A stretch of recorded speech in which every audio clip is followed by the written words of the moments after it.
hell is that? Slate supper, sir. Compliments of Axel Foley. Bienvenue au podcast Premier Visionnement. Buck Rambo. Aujourd'hui, on parle de la franchise Beverly Hills Cop. I need you to drive the Ferrari. Drive it where? Just drive it around, but nobody can know it's you. Bien entendu, avant de commencer à écouter le podcast, je vous suggère fortement d'écouter le film car on va spoiler le film complètement. Disturbing the peace, I got thrown out of a window. What makes you think I have any interest in that at all? Bonne écoute. Axel, you're on a coffee break. Go get that son of a bitch. Bienvenue à Wonderworld.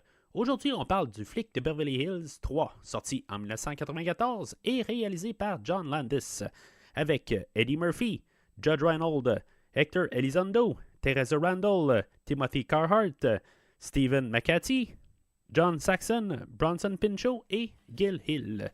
Je suis Mathieu et ici, on se conforme aux 3 P. Protection, prestige et podcast. Alors, bienvenue dans la rétrospective des films du flic de Beverly Hills. Aujourd'hui, on est au 3e épisode sur 5 épisodes qui vont être faits là, dans cette rétrospective-là pour l'instant. Est-ce qu'on va avoir un 6e film éventuellement? Je sais pas. Pour l'instant, je penserais pas, peut-être. J'ai aucune idée. Là. Ça va tout dépendre là, du nouveau film là, qui va sortir là, sur Netflix là, dans quelques semaines. Là. Je pense que c'est dans à peu près un mois. Là. Fait que on se dirige là, pas mal vers ça. Prochain podcast, dans le fond, on va parler là, de la télésérie là, de 2013, là, dans le fond, le pilote là, que vous allez pouvoir trouver là, sur YouTube, là, n'importe où. Là, puis en même temps, il se trouve avec des sous-titres en français. Là, fait que si vous avez de la misère un petit peu à comprendre l'anglais, là, les sous-titres sont comme incorporés dedans. Là, fait que, puis en français. Fait que je vous invite à écouter ça là, pour le prochain podcast. Mais avant de commencer à parler de l'épisode de la semaine prochaine, on va parler du film d'aujourd'hui, dans le fond, le fameux flic de Beverly Hills 3, qui, je pense, qui a comme divisé un peu les fans, pas mal à sa sortie. Dans le fond, on avait toujours la production là, de Don Simpson et Bruckheimer qui au début il était encore un peu impliqué. Même Eddie Murphy, lui il était pas trop certain là, en 1989, là, 2 ans après là, la sortie là, du deuxième film. Lui, il était un petit peu déçu du deuxième film. Puis même sa carrière là, depuis ce temps-là, il avait sorti là, Un prince à New York. Il y avait beaucoup aussi des films des films d'humoristes là, qu'il devait faire. Les Nuits de Harlem avec Richard Pryor. 48 heures de plus avec Nick Nolte, là, la suite du film là, de 1981-82, je ne suis plus trop sûr de l'année. Puis il est arrivé à 2 films, là, Boomerang et Monsieur Distingué. Puis, tu sais, dans ces 2 films-là, je me rappelle même à l'époque, j'ai pas vu tous les films, là, Nuit d'Harlem, je l'ai pas vu, mais tu sais, j'ai vu pas mal tous les autres, là, jusqu'à là, j'avais vu pas mal tous ces films. Puis là, quand on arrive à ces 2 films-là, tu sais, le ton change, tu sais, on est dans peut-être la comédie légère. Puis Monsieur Murphy commence à faire un petit peu plus là, des films un peu plus avec des rôles sérieux, histoire d'amour un peu, des affaires de même. Là, en tout cas, c'est comme ça que je percevais ça là, à l'époque. Là, je me rappelle pas vraiment. Là, je sais pas si c'est Boomerang ou Monsieur Distingué là, en tant que tel. Je pense qu'il y en a un que j'ai pas vu, puis l'autre c'est une histoire d'amour. Là. Je pense que c'est Monsieur Distingué. Je pense que c'est avec Halle Berry. Mais en tout cas, c'est tellement loin en arrière. Là, je sais pas, j'ai vu rendu en VHS là, à l'époque. Mais tu sais, je me rendais compte que c'était pas pour moi. Là, bon, content de revoir le flic de Beverly Hills. Fait que, comme j'ai compté là, dans les 2 derniers podcasts, je veux dire, c'était quelque chose là, que j'aimais beaucoup à l'époque. Puis, je veux dire, j'étais bien content. C'est sûr que j'avais commencé à vieillir. Là, je veux dire, j'étais rendu à 13 ans là, quand ce film-là est sorti. Là, 13-14, dans le fond, en 94, là, j'allais l'avoir. Là, fait que j'étais bien content, mais c'est ça. M. Murphy, là, lui, il avait déjà travaillé avec le réalisateur d'aujourd'hui, là, John Landis. Il avait fait justement Un prince à New York. Puis, bien avant, là, quelques années, je pense que c'était en 1982, là, qu'il avait travaillé avec lui là, sur Un fauteuil pour 2 avec Dan Aykroyd et Jamie Lee Curtis. 2 succès, dans le fond, là, pour Eddie Murphy. Là, je veux dire, ça fait quand même beaucoup là, de succès là, pour M. Murphy. Là, des films là, qui sont comme des incontournables. Là, Un fauteuil pour 2, Flic de Beverly Hills. Puis Un Prince à New York, c'est des incontournables là, pour moi là, de Eddie Murphy. Puis c'est ça, fait que dans le fond, on va avoir le réalisateur là, qui va embarquer là-dedans, mais avant de se rendre là, ben, on avait plusieurs là, en 89, pas trop sûr, même Eddie Murphy va arriver, il va dire, ben là, si maintenant je fais un nouveau film, c'est parce qu'ils vont m'avoir reculé le money truck, comme on dit, là, puis c'est ça qu'ils ont fait finalement, là, ils l'ont payé 15 millions là, pour le film d'aujourd'hui, qui est quand même une bonne somme là, rendue là, mais pour se rendre à là, on a eu beaucoup de scripts, des idées qui ont été abandonnées. À commencer par une idée là, d'avoir un crossover avec Crocodile Dundee. Je suis pas trop sûr que j'aurais voulu voir ça. Pour un autre genre de film, ok, ça va, mais pour garder peut-être un ton plus humour, ça aurait peut-être été mieux que le film aujourd'hui. Tant qu'à moi, là, je suis pas en train de dire que j'aime pas le film d'aujourd'hui, mais bon, peut-être que je suis en train de lancer des perches pareilles.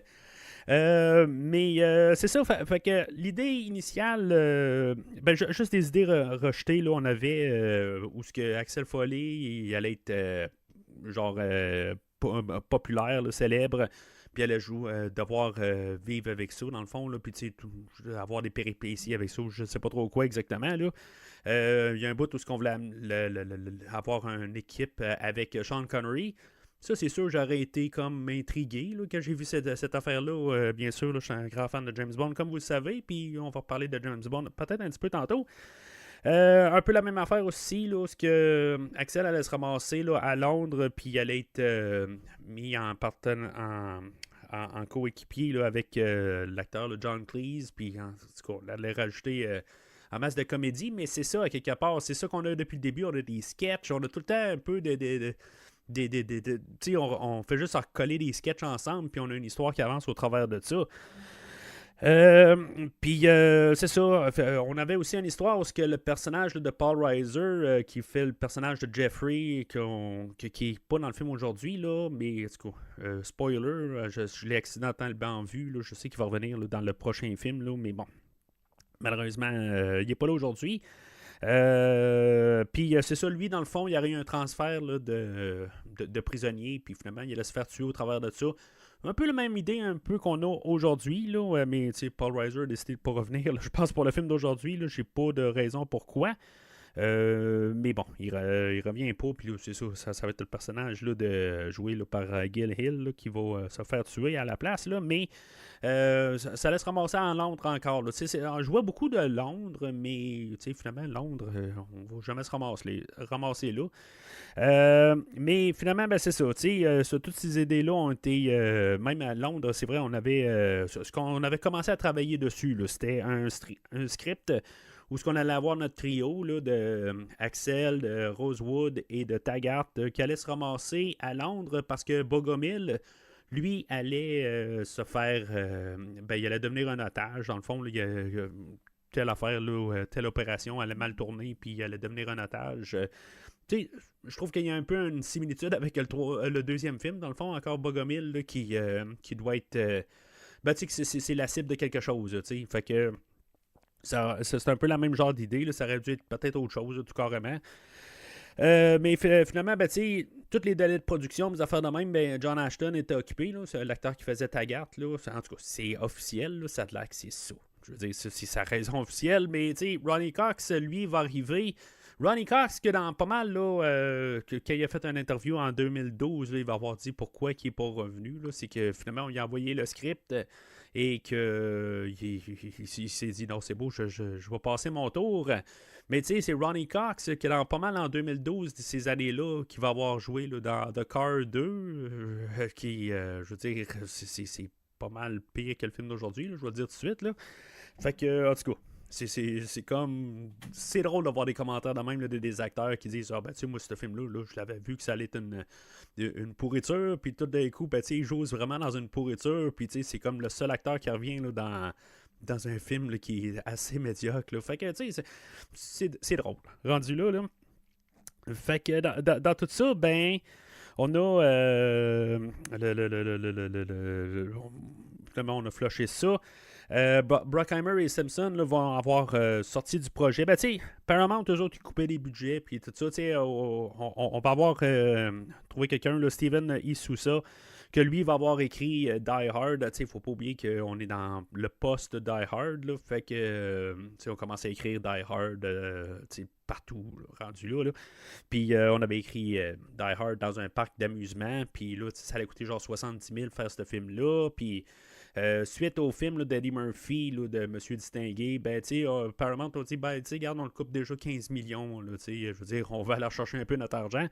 Fait que finalement, ça a fait là, qu'on on a dû changer de production. Dans le fond, là, on avait Joel Silver, là, qui un autre producteur qui avait embarqué là-dedans, puis qui a finalement essayé de désister, là, rendu, là, il y a un petit peu trop de taponnage là-dedans. Puis c'est là qu'on a Mace Newfield et Robert Remy qui vont embarquer là-dedans, là, puis qui vont finalement faire là, le film là, qu'on va parler là, aujourd'hui. Là. Dans les réalisateurs qu'on voulait approcher, dans le fond, là, avant d'avoir M. Landis, pareil, là, dans le fond, c'est M. Murphy qui avait travaillé, ben, comme j'ai parlé, là, il avait travaillé là, avec déjà sur 2 films, mais Monsieur Landis qui a travaillé sur un film là, Twilight Zone dans le fond en 1983, puis il y a 3 personnes qui sont mortes là-dessus, là, Vic Morrison ou quelque chose de même là, j'ai pas noté le nom, je vois juste de mémoire. Puis il y a 2 enfants qui sont morts là, au travers de ça. Puis dans le fond, ben, il y a eu un procès là-dessus. Puis Eddie Murphy ne s'est pas pointé. En tout cas, j'ai de la misère à suivre un peu le scénario. Dans le fond, Eddie Murphy était là pour aider un peu dans la cause du côté de M. Landis. Mais dans le fond, Eddie Murphy ne s'est pas pointé. Fait que M. Landis avait ça quand même un peu une crotte sur le cœur. Mais Eddie Murphy, peut-être une question là, de se rattraper un peu ou quelque chose de même. Va savoir, il va l'avoir endossé là, pour finalement qu'il vienne réaliser le film là, d'Un prince à New York. Sauf que sur le tournage là, d'Un prince à New York, ben ils se sont pognés, là, rendus là, c'est devenu, là, ils se sont agressés les deux physiquement. Là, en tout cas, ils disent, Eddie Murphy dit que c'était un peu en blague, mais l'autre aussi, tu sais, comme il est parti en blague, mais finalement, tu sais, ça a comme mal viré parce qu'ils se sont fait mal. Tu sais, genre, il a pogné au cou, quelque chose de même, là. Fait que, tu sais, ça a très mal viré. Mais malgré tout ça, Eddie Murphy était quand même là pour l'endosser, là, pour être le réalisateur d'aujourd'hui. Là. Mais on avait Joe Dante, que j'ai parlé là, il y a quelques mois, là, quand j'ai parlé de Gremlins. Puis je pense que c'est pendant la rétrospective de Gremlins, j'ai parlé une couple de fois là, de Inner Space. Le réalisateur là, de Inner Space, Kevin Hooks, qui venait de réaliser le film là, avec Wesley Snipes, Passager 57. Celui-là, je ne l'ai pas vu par contre. Là, je me rappelle là, de l'avoir vu genre ses étagères, là, mais je ne l'ai pas vu. J'imagine que ça doit être bon, quelque chose en même, là, parce que Wesley Snipes, c'était dans ses premiers films. En tout cas, les premières fois que je l'ai vu, quelque part, je l'ai vu dans plusieurs films par la suite, puis il me semble que j'ai pas mal aimé là, sa carrière pour ce que j'ai vu. Ou sinon, on avait Robert Townsend là, qui venait de réaliser là, le film Meteor Man, qui était, je pense, je ne l'ai pas vu, mais je me rappelle de comme genre la bande-annonce à l'époque, là, je pense que c'était un genre de parodie sur les films de super-héros, fait que c'était 3 réalisateurs qui étaient regardés là, pour faire le film d'aujourd'hui, mais finalement, c'est ça, comme j'ai dit. On s'est ramassé avec M. Landis.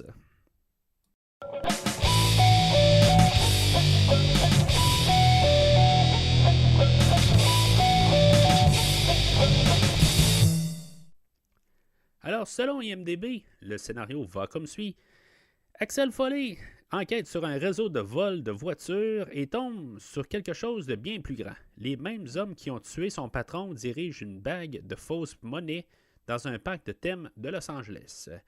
Fait que, tu sais, c'est un peu les thématiques qu'on a vues un peu là, dans les derniers films, dans le fond. Là, c'est toutes des contrebandiers, des affaires de même. Là, c'est un peu les mêmes idées. Là, on ne peut pas enlever la nature policière là, de l'histoire de fond. C'est sûr qu'on va embarquer le côté là, de vengeance ou des affaires de même un peu là-dedans, là, qui est un peu typique là, des années des films des années 80, là, des films d'action policiers, des affaires de même. Là, c'est quelque chose qu'on a vu là, depuis le premier film, dans le fond, là, avec Axel là, qui veut, dans le fond, enquêter sur la mort de son ami. Là, c'est son patron. C'est la même affaire. Sûr que, tu sais, comme peut-être en la globalité, là, ce qu'on va comme un peu arriver pour jouer avec là, aujourd'hui, là, c'est pas mal les apparences trompeuses, tu sais, des personnes qui sont supposées être quelque chose, mais finalement, sont corrompues à l'intérieur. Tout le parc d'attractions de Wonder World qui a aussi beau, il y a une façade là, pour toute la famille, tout ça. Là, dans le fond, là, c'est Wonder World. Là, je vais regarder ça comme Walt Disney ou n'importe quoi. Là. Ben, c'est ça. En dedans, ben, toute la sécurité, dans le fond, là, au complet. Là, je veux dire, tout ce qui est sécurité, là, à part une personne, là, sont tous corrompus. Eux autres, je veux dire, ils veulent rien savoir là, de ce qui se passe là. En bout de ligne, eux autres sont juste là pour tout là, blanchiment d'argent, puis c'est ça. En tout cas, puis on a même au côté fédéral là, qu'on a la police, puis que le personnage de Fulbright, là, que lui, il est là aussi pour justement là, montrer que lui, c'est une autorité policière, mais en même temps, ben c'est ça. Je veux dire, il est corrompu là-dedans. Fait que, tu sais, on a tout ça un peu là, des idées, puis on peut même se demander là, avec le substitut de Taggart, là, est-ce que lui, il est corrompu aussi, là? On va essayer de nous passer ça une couple de fois là, pendant le film. Si on va réussir ou pas, là, ça, on va en parler un peu pendant tout le podcast, là, mais c'est ça. En général, là, c'est pas mal ça, là, une question là, d'apparence trompeuse.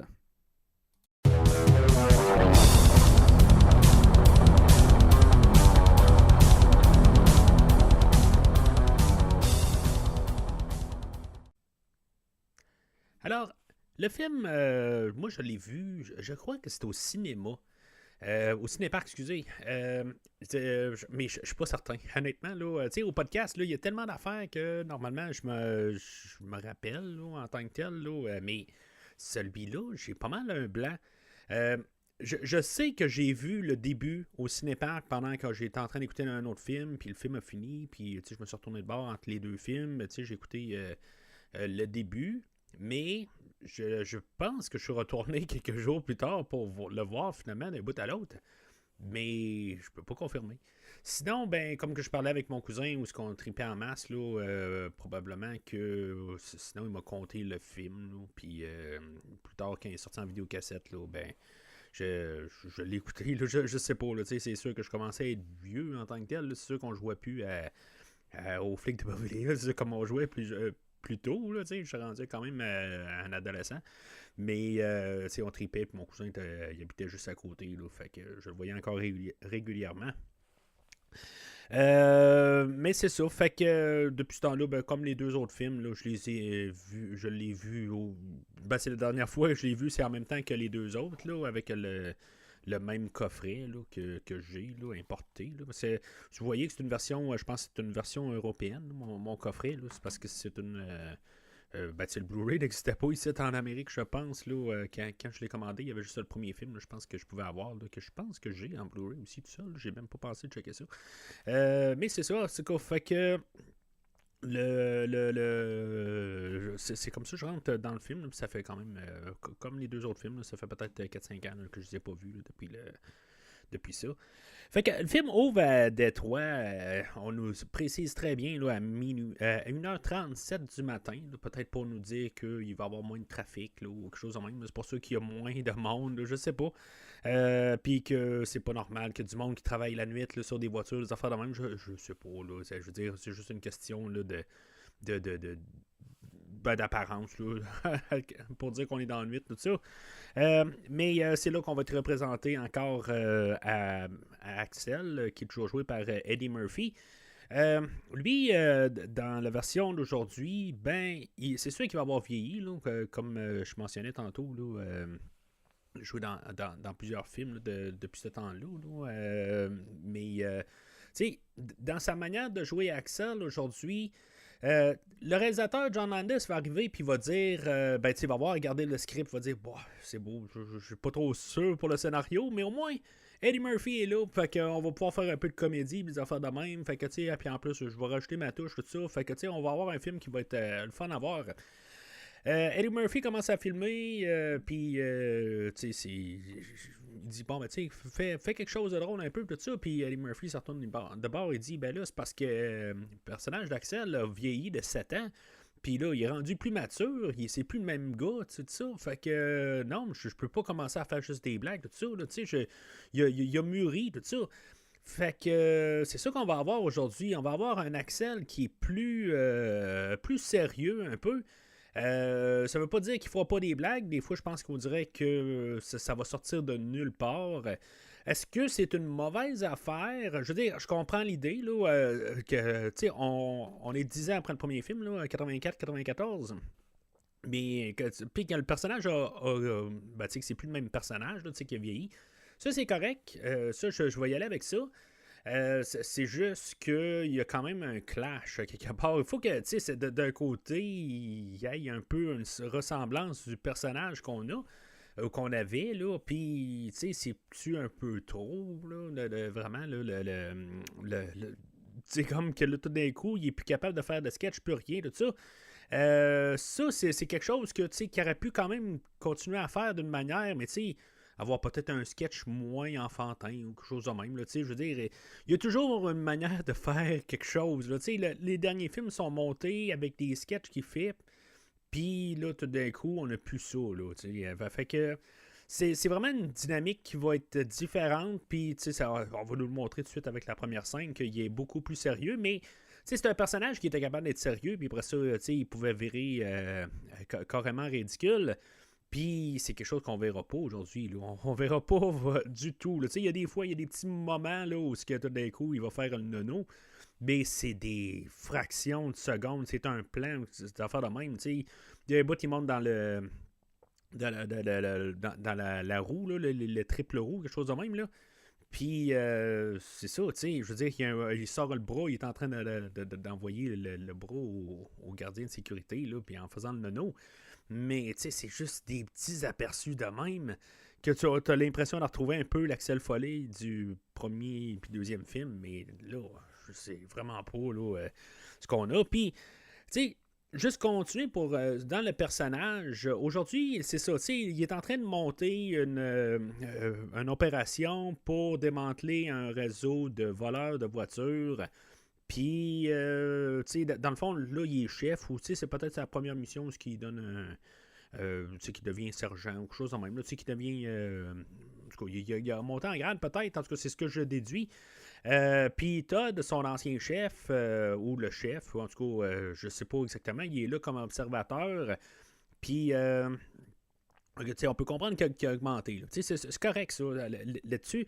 Mais là, Axel, lui, il faut canceller le SWAT. Puis, à cause de cette affaire-là, juste à cause de ça, Todd va se faire tuer là-dedans. Puis, en se faisant tuer, ben, il va jamais avoir de remords, il va jamais avoir je comprends que la personne qui a appuyé sur la détente, là, ça va être le personnage, je vais parler dans 2 minutes, là, Alice DeWald. Ça, je comprends là, que physiquement, il y a quelqu'un qui a tué Todd, mais la planification de tout ça, ben, c'est Axel, puis il a planté, puis il n'y aura jamais de mention, il n'y aura jamais de retour là-dessus, ce qui va être... si maintenant tu mets un ton plus sérieux, il faut que tu... Ben, tu sais, une idée plus sérieuse, à quelque part, ben, tu sais, il faut que tu remanipules un peu les choses. Puis, c'est ça qu'on n'aura pas, là. Mais en tout cas, je reviens dans ça un petit peu, là, dans quelques minutes. Fait que Todd, qui est joué là, par... Ben, je vais en parler dans 2 minutes. Excusez. Fait qu'on a nos voleurs de voitures. Qu'eux autres, ils vont commencer à chanter au travers là, avec une chanson là, de Diana Ross et de Supremes, comme See About Me. Une chanson que j'avais jamais entendue de ma vie avant. Puis, bon, c'est beau, j'avais 13 ans. Là, je n'avais pas tout entendu, quoique j'avais peut-être tout entendu le catalogue des Beatles pas mal souvent, là, mais en tout cas, peu importe. J'avais pas entendu Diana Ross and The Supremes avec Come See About Me. Mais c'est ça. Puis cette tune-là, depuis que je l'ai entendue, puis tu sais, ça va être quelque chose là, qui va être troublant un peu. Puis quand j'en parle, là, je trouve ça troublant. Puis c'est la chanson, si je l'entends en radio, n'importe où, là, je veux dire, je l'ai entendue souvent là, depuis. Puis la chanson, elle a les gars, quand ils sont les voleurs, dans le fond, là, leur sketch qu'ils font, là, ben, ils vont commencer à chanter, puis tout ça, puis je veux dire, je vais toujours avoir cette voix-là dans ma tête. Quand je vais entendre la chanson, là, je vais toujours l'entendre un qui fausse, puis des affaires de même. Là. Je suis pas capable d'entendre cette chanson-là sans entendre les doublures là, des acteurs. Là, je suis pas capable. Je me suis comme imprégné de ça. Faut dire aussi que le film, je l'ai vu vraiment trop souvent pour qu'est-ce qu'il vaut. Je suis pas en train de dire que j'aime pas le film. Je suis pas en train de dire que j'endosse pas le film. Je suis en train juste de dire que pour la valeur du film, je crois que je l'ai vu peut-être 10, 15 fois peut-être. Puis, c'est ça. Je veux dire, contrairement aux deux premiers films, je vais mettre ça sur la table, c'est un film qui est inférieur aux deux premiers films. Je vais dire ça tout de suite, là, avant de trop m'avancer. Mais, ok, c'est beau, là, j'ai vu peut-être plus que 20 fois là, les deux premiers films. Peut-être pas mal plus que ça, mais le film d'aujourd'hui ne vaut pas ça. Là. Je mets ça sur la table, puis je veux dire que je l'ai vu ce nombre de fois-là. Là, il n'y a pas de raison. Mais bon.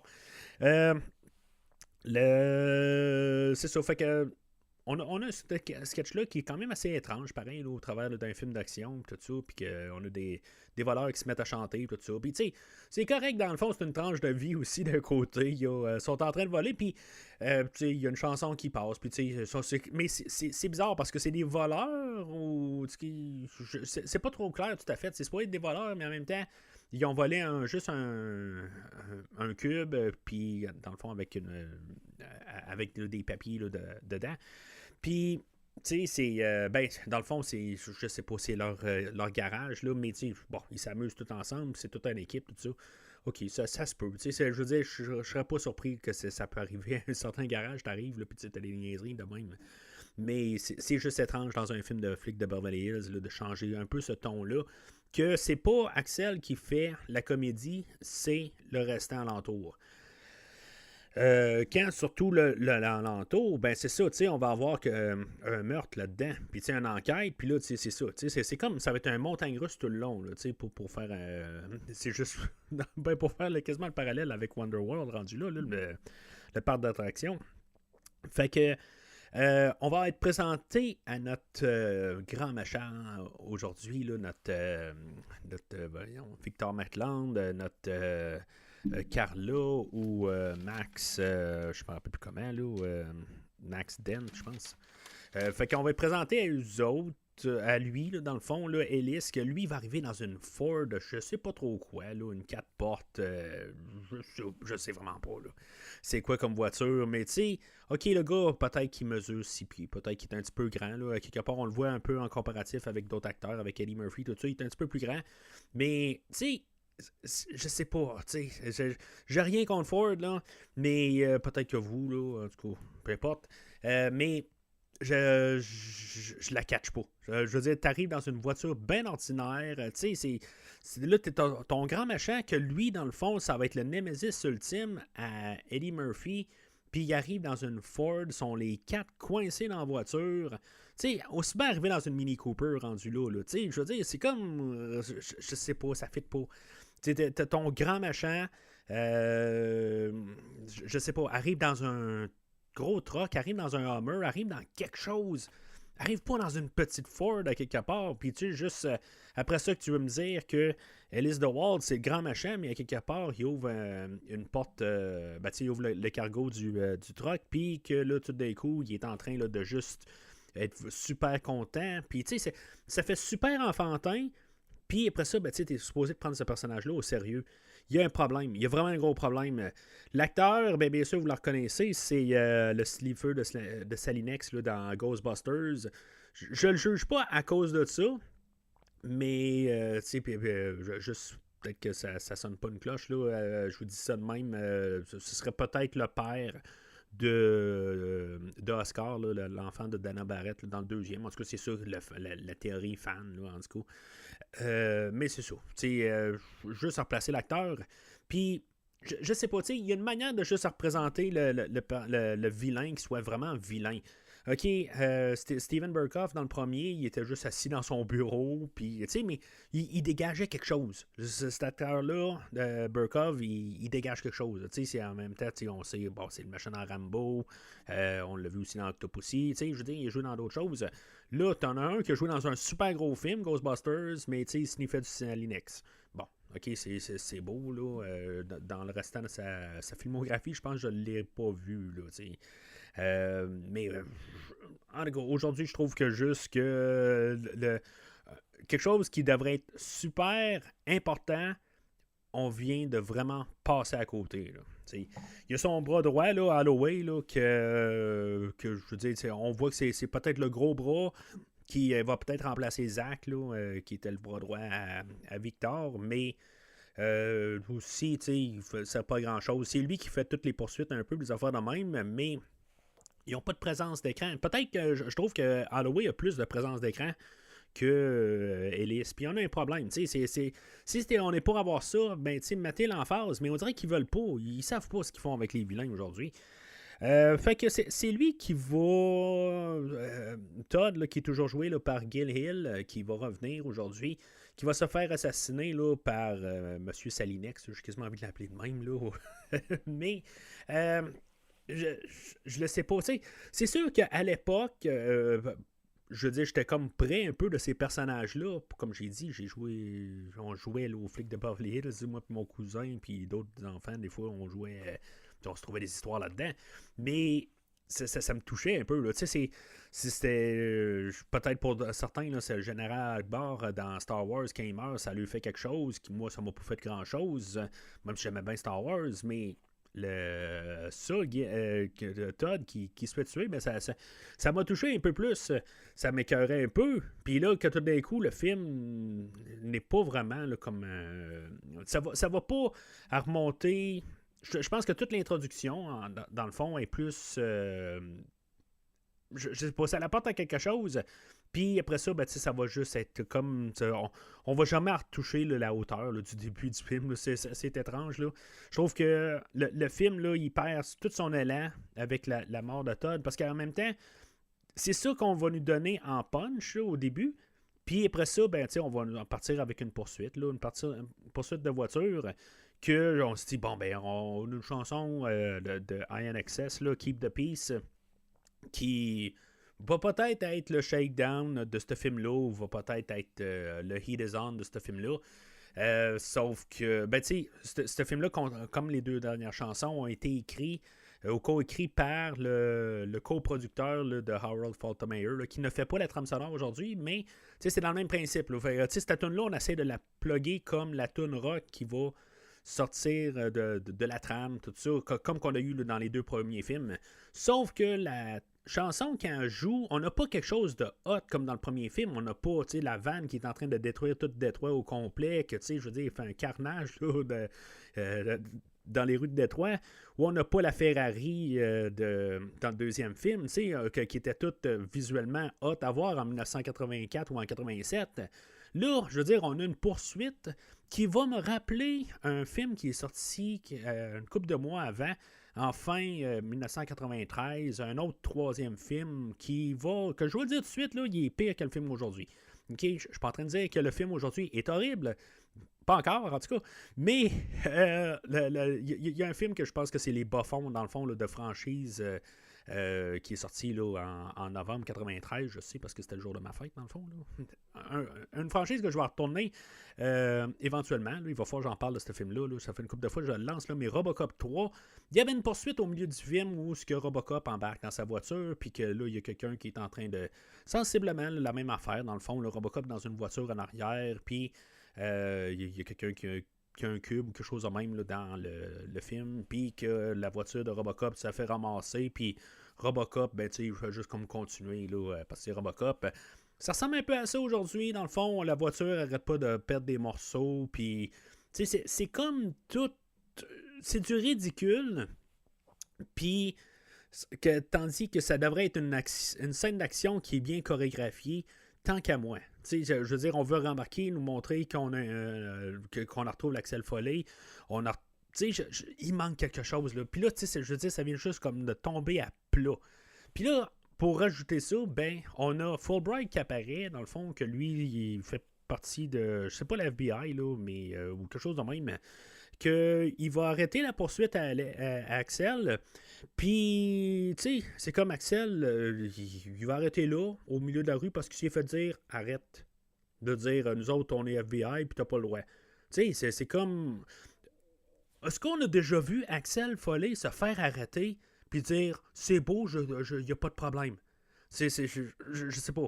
Puis là, après ça, Axel, il va retourner, il va revoir comme d'autres supérieurs, tu sais, je veux dire, c'est pas comme si Todd est mort, puis que là, il se passe plus rien. Tu sais, il va retourner, il va comme faire son rapport, tout ça. Puis il va pas mentionner Fulbright à quelque part, il va pas dire, bah tu sais, le gars du FBI m'a arrêté, tout ça.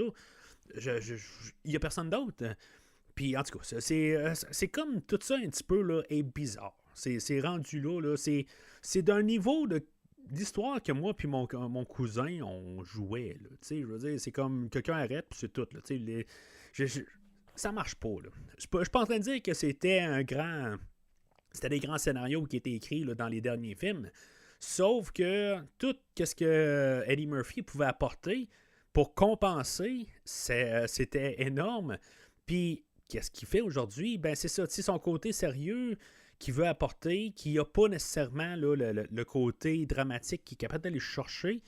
Ben, c'est ça. J'ai de la misère à embarquer rendu là. Fait que c'est ça, on a les noces. L'enterrement là, de Todd, puis en tout cas, finalement, il va savoir qu'il faut qu'il s'en aille à Wonderworld. Mais avant d'aller à Wonderworld, on va parler de la trame sonore en tant que telle, qui était étrangement, tu sais, je veux dire, je suis pas très, j'ai pas l'air le gars le plus optimiste là en ce moment, là, mais que la trame sonore, ben, c'est une des premières trames sonores que j'ai eues en CD. Sinon, je suis genre, ben, première trame sonore, je parle de, c'est peut-être mon 3e ou 4e CD là, que j'ai encore aujourd'hui. Une grosse déception en tant que telle, quand on est habitué. Puis je pense que la cassette du premier film, là, je pense que je l'avais eu après ce CD-là, mais bon, ça c'est une autre affaire. Pourtant que l'autre, je l'ai écouté beaucoup. Celle-là, c'est plus du R&B, c'est pas mon genre de musique vraiment. Là. C'est juste que ça tombe pas dans mes coches. Surtout dans un adolescent en tant que tel qui cherchait plus quelque chose de rythmé. Tu sais, les slows, là, c'était pas mon affaire. Puis c'est pas des slows, là, mais c'est un genre que même aujourd'hui, j'embarque pas trop. J'aime peut-être mieux aujourd'hui, mais dans le temps, là, ça me parlait pas. Là. On regarde puis c'est sûr, je pense que la tune de Iron Access, là, je pense que c'est la tune que j'ai écoutée le plus. Sinon, là, le remix là, de Nile Rodgers, dans le fond, là, la tune d'Axel Foley là, que j'ai écouté, je pense que c'est pas mal les deux seules tunes qui ont marché en boucle, là, mais c'est tout. C'est une trame sonore là, qui est très décevante là, en bout de ligne. Là, c'est pas. Ben, pour la trame sonore, pour ça ici.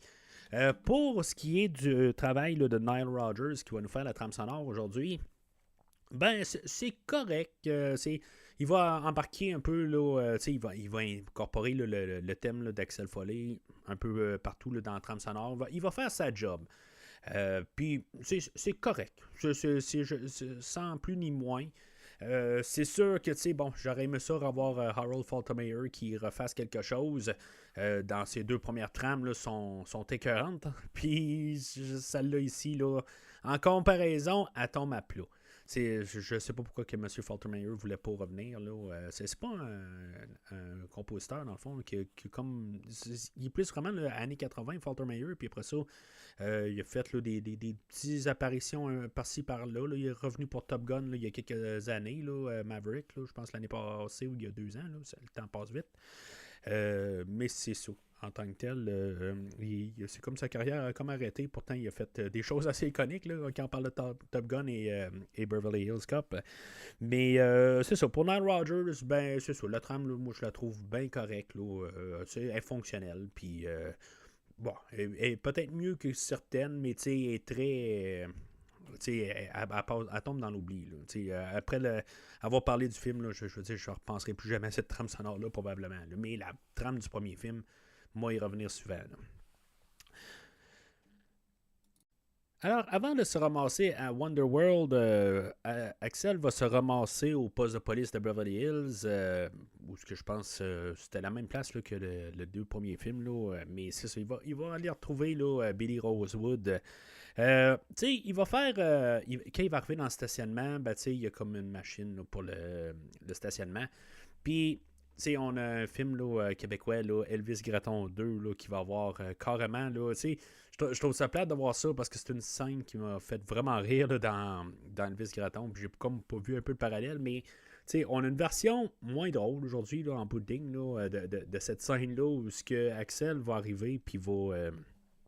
tu sais, dans le fond, il va s'astiner avec la machine de stationnement, puis je me rappelle pas c'est qui a réalisé là, le deuxième film d'Elvis Gratton. Il va prendre la même idée, puis il va faire ça fois 1000, là. Mais, tu sais, c'est juste ça. Parce qu'il faudrait que je le mentionne, là. Fait que on va de ramener là, à Billy Rosewood, qui toujours joué par Judge Reynolds. Lui, dans ce temps-là, ben, il a continué quand même sa carrière. Là, ça va quand même assez bien là, de son côté. Il a fait quand même des émissions télé, mais il a fait quand même là, beaucoup de films. Là. Il était actif. Mais c'est sûr, peut-être pas grand-chose que j'ai vu. Dans le fond, je pense que j'ai absolument rien vu là, entre le Beverly Hills 2 et le film d'aujourd'hui, mais bon, ce que je vois que son IMDb est quand même plein, là, il est chargé là, entre les deux films. Lui, dans le fond, c'est ça, il est DDOJSIOC. Puis, tu sais, je me dis juste à l'interne, c'est sûr qu'il faut qu'il nous dise c'est quoi en bout de ligne, c'est quoi qu'il fait. C'est sensiblement comme la FBI en bout de ligne, là, il est comme par-dessus tout, là. C'est à peu près ça, mais là, tu sais, il trouve comme un poste, là, juste pour qu'il soit placé là, mais qu'il soit pas, dans le fond, du même niveau que Fulbright, je pense, pour pas qu'ils connaissent Fulbright ou qu'ils travaillent avec, ou que, tu sais, qu'ils peuvent pas s'échanger de dossiers, des affaires de même. Je pense que c'est ça. Tu sais, je veux dire, ils se disent, hey, si des fois, là, on pourrait penser au scénario, puis qu'il y a des affaires qui n'ont pas pensé, ben on s'est dit, tu sais, on va être wise, on va faire ça. En tout cas, je sais pas trop c'est quoi. Puis pourquoi que les policiers savent pas c'est quoi DDOJC, JSIOC, je veux dire, pourquoi qu'ils savent pas c'est quoi? Tu sais, je veux dire, ils devraient tous le savoir c'est quoi rendu là, je veux dire, c'est comme le job. Ça veut dire qu'Axel, il sait pas c'est quoi. En bout de ligne, il est pas bon. Il faut le dire. Il colle pas le SWAT, puis il sait pas c'est quoi le DDOJS, IOC. Il sait pas c'est quoi, je veux dire, en tant que policier, il devrait savoir tout ce qui se passe alentour, toutes les juridictions, les affaires de même, il devrait tout savoir ça. Mais bon. Fait que on est présenté aussi. On n'a pas Taggart aujourd'hui. John Ashton, comme j'ai dit, il pouvait pas. Il est occupé à quelque chose d'autre. Puis on n'a pas Bogomil. Mais on a John Flint. Dans le fond, une fois que Taggart pouvait pas, Ashton ne pouvait pas se pointer, ben on a comme un peu réécrit le rôle. Puis on l'a donné là, à John Flint, qui est joué là, par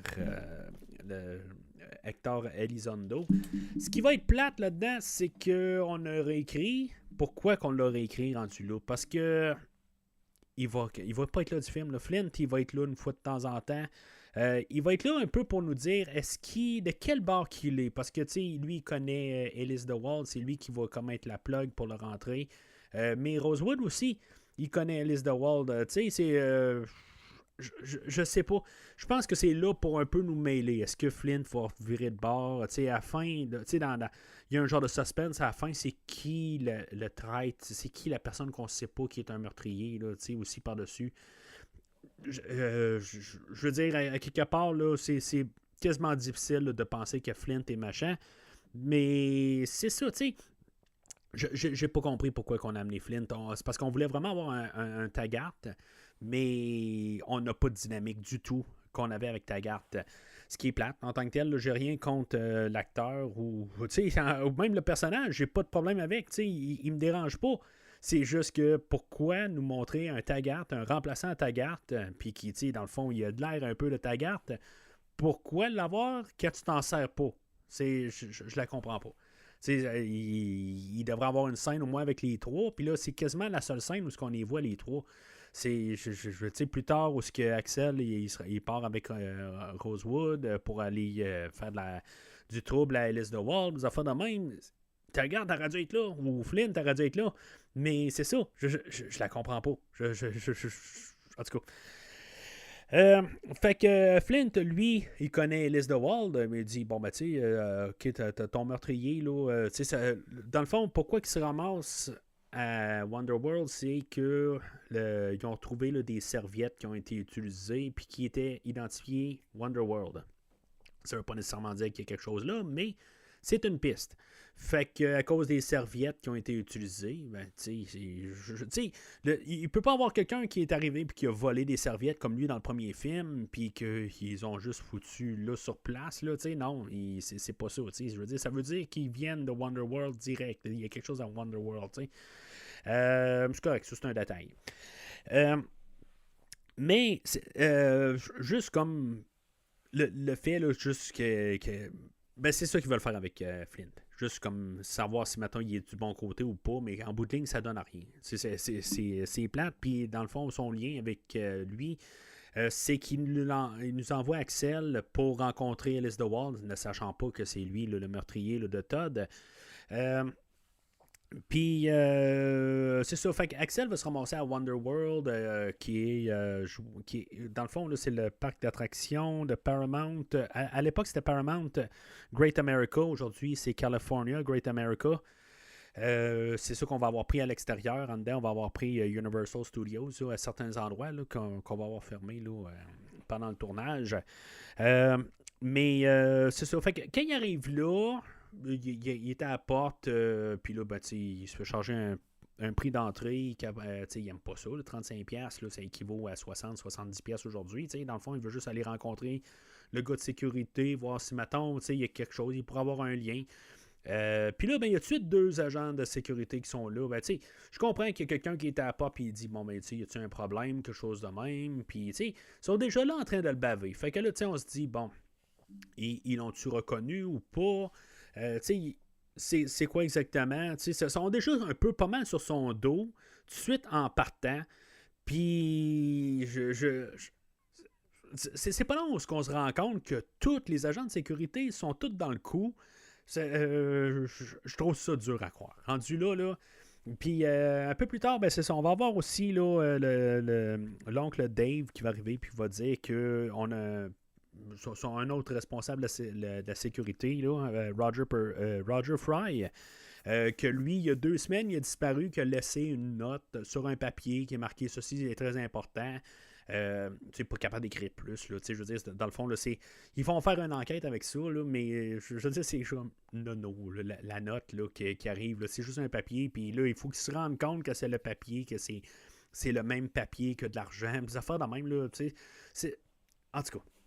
C'est trop nono. C'est trop imbécile. C'est comme, à quelque part, ce papier est important parce qu'il est. Tu l'écris, là. Mais bon. Fait que ce qu'on peut comprendre avec ça, là, Roger Fry en bout de ligne, que lui, il a disparu, s'est fait tuer probablement. Là. Puis que dans le fond, ça a été à le second. Là, dans le fond, cette personne qui a pris sa place, là, c'est Alice DeWald. Alice DeWald, que tout d'un coup, il va être reconnu, qu'il va faire toute une soirée parce que il est là depuis le début des temps, mais qu'en bout de ligne, il est là depuis 2 semaines. En tout cas, il y a quelque chose là, dans l'écriture là, qui ne marche pas.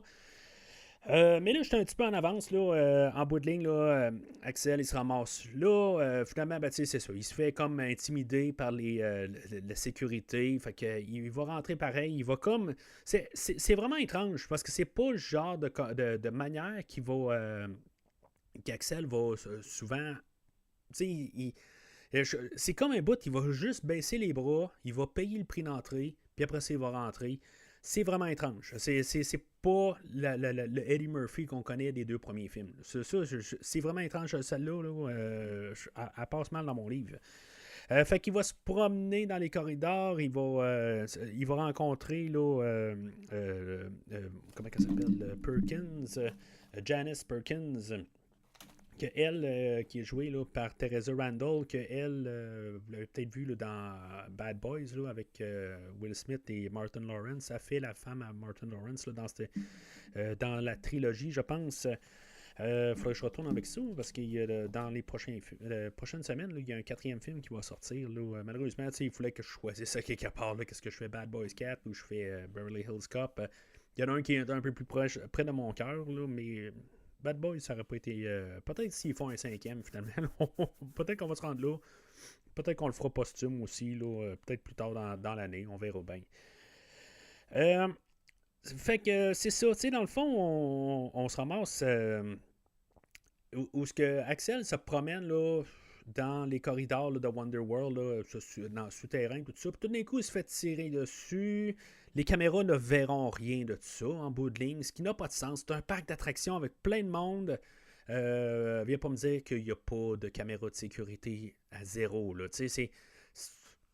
Ils vont jouer avec ça là, un peu plus tard, là, mais c'est complètement ridicule. Fait que là, il va commencer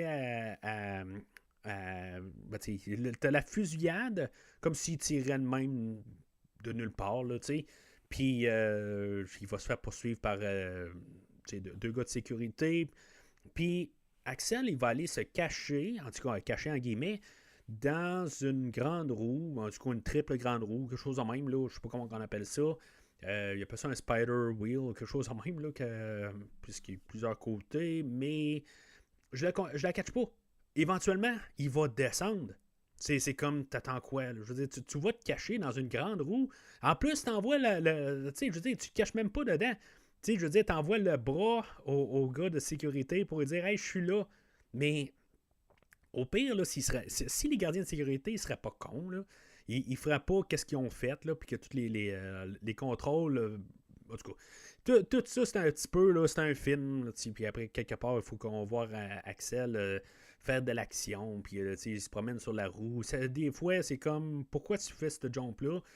Puis à la toute fin, ben, en plus, il se ramasse sur un des bras, il se ramasse au centre, puis il n'est même pas capable de redescendre dans le bon bras pour aller sur la cabine. Il va encore sauter d'une cabine à l'autre, puis on voit qu'il manque de se tuer à chaque fois.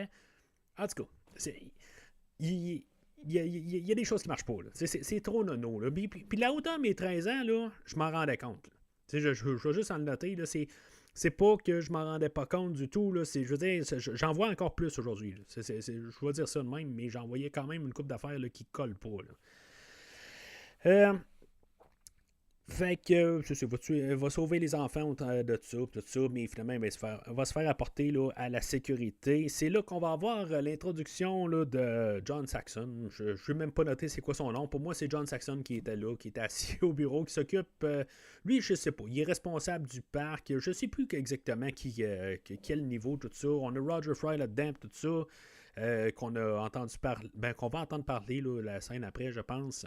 En tout cas, on se rend compte que finalement, là, il y a une grosse opération. On peut le voir, là, que tu vois John Saxon, là, oui, c'est le père à Nancy Thompson là, dans le premier, mais dans le fond, là, il est croche un peu, ou il est pas croche tout à fait, là, mais il y a un côté grisâtre là, dans Nightmare.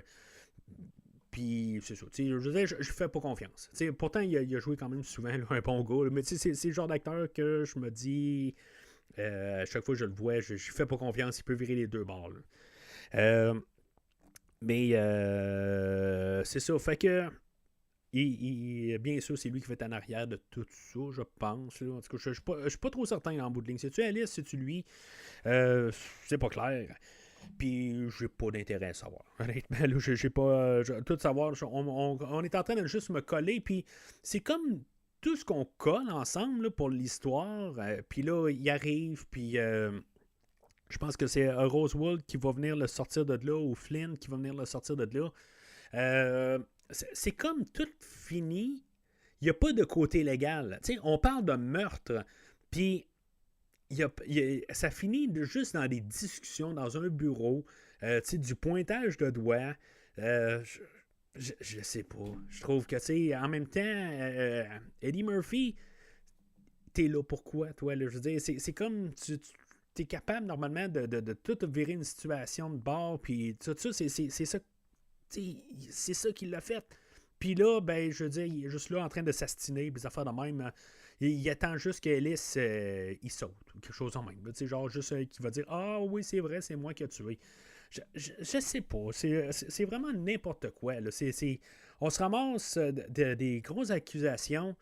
Puis c'est ça. En tout cas, là, on se rend compte là, que Alice DeWald, finalement, il est dans la sécurité. Puis des affaires de même. Là, finalement, on réussit à mettre des noms sur le meurtrier. Puis des affaires de même. Là, tout se règle un peu là-dedans, mais c'est nono. Je veux dire, Axel, qui se fait retenir pour pas y casser la gueule, c'est nono. Je sais plus quoi dire. Je veux dire, c'est. Puis là, on est à peu près à un tiers du film, puis on a juste des enfantillages. C'est pas mieux que qu'est-ce que moi et mon cousin, on faisait. C'est juste nono comme scénario. Je veux dire, je pense qu'on trouvait des affaires plus intelligentes comme histoire. Là. C'est tout ça. Là. Je m'en rappelle vraiment pas. Là, mais c'est ça. Fait que je vous fais remarquer là, que quand il embarque là, dans la grande roue, là, en tout cas, la moyenne roue, en tout cas, peu importe, là, on a un caméo de George Lucas. Puis ce film-là est rempli de caméos. Hein, il faut bien remarquer là, plusieurs là, que j'ai lus. Là, je les connais pas toutes. Là, dans le fond, là, Robert B. Sherman. Un des compositeurs, là, dans le fond, qui a fait la tune de Wonderworld qu'on entend tout le long, là, qui après un bout, là, je me sens comme Flint, là, il faut qu'elle arrête la tune. Là, c'est avéré fou, mais en tout cas, c'est un des compositeurs. Là, c'est les Sherman Brothers, je pense, qui ont composé ça. Là. Puis on a un qui fait un caméo. Pas mal beaucoup de réalisateurs. Arthur Hiller, John Singleton, Joe Dante, Barbette Schroeder, Peter Medak, George Lucas bien sûr, et Ray Harryhausen qui nous a quittés là, il y a quelques semaines de ça, là, que lui, là, c'était plus sur le côté là, des effets spéciaux. Là. Mais c'est ça, en tout cas, c'est tous des caméos qu'on a dans le film aujourd'hui. C'est des affaires qui sont le fun, pareil. Je veux dire, il y a des affaires que, je veux dire, là, je suis pas beaucoup dans le négatif, là, mais tu sais, voir George Lucas d'affaires de même, mais tu sais, qui sont. Bah, ça fait penser à toute une couple de caméos. Bon, j'ai des caméos qui m'ont passé, puis tout d'un coup, ça me tente pas d'en parler, là, mais bon, j'ouvre la porte. Les caméos qu'on avait là, dans Freddy's Dead, là, Tom Arnold et Rosie O'Donnell, là, des caméos juste pour du moment, qui étaient quand même des gros caméos. Dans un film là, qui est pas mal la boîte, là, rendu là, puis même Johnny Depp là, dans Freddy's Dead. Là, mais c'est ça. Je veux dire, on a George Lucas qui apparaît dans un film, faveur probablement à John Landis, mais c'est ça. Pour un film là, qui ne vaut pas ça, rendu là. Fait que c'est là qu'on a l'introduction de l'oncle Dave qui est joué là, par Alan Young. Oncle Dave, ce qui est le fun, puis là, je veux dire, je vais partir en positif. Je sais pas si vous le reconnaissez, vous allez peut-être pas la reconnaître. Là. Il a joué là, dans la machine là, du temps, là, ou quelque chose de même, là, des années 60. Là. Mais en même temps, c'est à l'époque, là, il était connu pour être la voix là, de Scrooge McDuck, Oncle Scrooge, ou quelque chose de même. Là c'est l'Oncle Dave. Puis c'est clair qu'on va faire beaucoup de références à ça. Puis quand je l'ai su, dans le fond, quand je me suis rendu compte que c'était la voix là, de Scrooge McDuck, plus tard, on le voit même avec sa Rolls Royce. Puis c'est comme quasiment la même Rolls Royce que Scrooge McDuck. Fait que j'ai vraiment trouvé ça cool un peu de ce côté-là. Il y a toutes des petites affaires de même pareil que je trouve que on a un film qui me déçoit énormément. Là. Plus le film avance, plus il y a des choses là, que j'aime. J'ai juste hâte que ça termine. Mais il y a des petites affaires de même que je me dis, mais c'est cool pareil. Que, tu vois que le réalisateur a quand même fait des affaires. Il n'a pas comme juste mis ça sur l'automatique. Bon, ça ne marchera pas. Puis peu importe. C'est tous des petits détails là, que peut-être qu'on n'en remarque pas. Mais que finalement, qui va être un peu là, des petites lumières là, au travers de ce film-là, là, que plus il avance, là, plus je trouve ridicule, puis de plus en plus là, inécoutable, là, plus le film avance. Fait qu'on se ramasse à une soirée de célébration de Ellis the Wald parce que c'est ça, il a fait des aides humanitaires, des affaires de même. Fait que tu es en train de me dire que ce gars-là, qui est capable de faire plein d'affaires, ok, bon, c'est beau, c'est la corruption, c'est un peu ça, là, toutes les apparences trompeuses, là, c'est ce qu'on parlait là, de thématique, mais je trouve ça que quelque part, là. Ok, c'est correct. Je vais partir, c'est correct. Je veux pas dire que ça me dérange tant que ça. En bout de ligne, je m'en fous pas mal. Ok, c'est beau, le super bon Alice the Wall corrompu. Mais le problème que j'ai là-dessus, c'est un peu l'introduction d'un, où on a le retour là, de Bronson Pinchot. autant que je veux dire que j'aimais l'acteur, le personnage, là, quand j'écoutais là, la série là, Perfect Strangers, là, que je dois avoir vu là, à peu près 95% là, de toute la série à l'époque, on dirait que dans ce film-là, en écoutant ce film-là, je ne m'étais jamais rendu compte que c'était le même acteur dans le premier film. Puis c'est là que quand je l'ai vu, j'ai dit ok, c'est beau. C'est des détails là, rendus là. Les parents séparés, j'ai des films chez mon père, puis j'ai des films chez ma mère. Le 3, je l'ai chez ma mère, mais le 1-2, je l'ai chez mon père. Puis, en bout de ligne, là, je ne les écoutais plus en même temps, mais on avait tombé au VHS aussi. Puis les 2 premiers films étaient sur cassette bêta. Fait que là, au pire, je pouvais des fois l'écouter dans les 2 bars, mais je ne peux pas amener le bêta chez mon père, chez ma mère. En tout cas, c'est un détail, là, mais ça fait que je n'écoutais plus vraiment aussi ces films-là. J'avais vu quand même pas mal souvent. Fait que c'était plus la version moderne qu'au pire, si je voulais réécouter, c'était là. Je déblatère, mais je tombais sur lui tout d'un coup. Je me dis, là, je fais le lien entre les deux. OK, mais dans le film aujourd'hui, il me tombe ses nerfs. Je veux dire, je l'aimais là, dans Perfect Strangers, c'était la vedette. Mais dans le film aujourd'hui, là, j'ai appris à l'accepter, je pense, dans mon visionnement 2024, mais dans mon visionnement 94, là, il était toxique. Toxique. Puis, sachant qu'il revient là, dans le nouveau film, je vous spoil, pareil.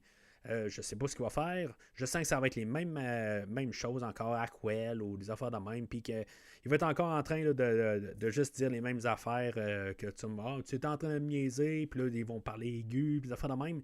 Je suis certain qu'on va revoir cette scène-là. Puis je me roule déjà les yeux là, pour dans 2 mois ou 1 mois, là, quand le film va sortir. Là, je suis déjà en train là, de juste comme soupirer là, en tout cas, de dégoût. Je sais pas comment dire ça. Là. Je trouve ça complètement ridicule. Ça. On a une scène de James Bond là, avec la scène de Q en bout de ligne, là, où on donne les gadgets. Là. Bon, on est rendu à un film de James Bond. On transforme Axel Foley en James Bond, où on lui donne des gadgets, on va lui donner un porte-clés, puis on arrive avec le Annihilator 2000, là, qui est un super canon avec un micro-ondes dedans, puis un lecteur CD. OK, c'est n'importe quoi rendu là. Pourquoi qu'il va revenir? Tu sais, on se dit qu'on voit ça, puis c'est ça. En tout cas, c'est sûr que ça doit revenir dans le film.